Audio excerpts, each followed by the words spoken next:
ইয়া অভিনেত্ৰীগৰাকীয়ে মানুহজনক নক কৰিলে তেতিয়াই যদি আমি তেওঁক এৰেষ্ট কৰিলেহেঁতেন সিদিনাখনে ৰাতি আমি বেইল দিব লাগিলহেঁতেন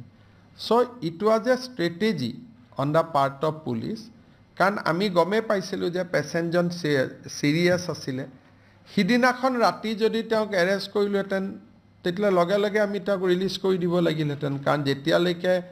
মৃত্যু নহয় বা গ্ৰিভিয়াছ ইনজুৰি আমি ৰিপৰ্ট দিব নোৱাৰোঁ তেতিয়ালৈকে এইটোতো নন বেইলেবল কেছ থাকে গতিকে আৰক্ষীয়ে যিটো ষ্ট্ৰেটেজিকেলি যিটো কৰিব লাগে সেইটোৱে কৰিছে she has been put in lockup আৰু উইল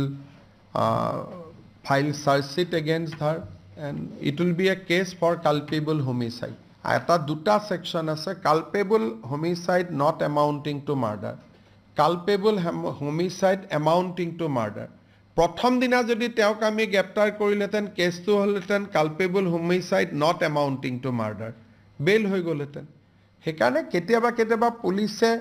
ৰাইজে ভাবা আৰু পুলিচে কৰাৰ মাজত অলপ ডিফাৰেঞ্চ থাকে উদ্দেশ্যটো একেই উদ্দেশ্যটোত কোনো গেপ নাথাকে ভিডিঅ'টো যদি মানুহলোকে চালে প্লিজ চেনেলটো ছাবস্ক্ৰাইব কৰিবলৈ নাপাহৰিব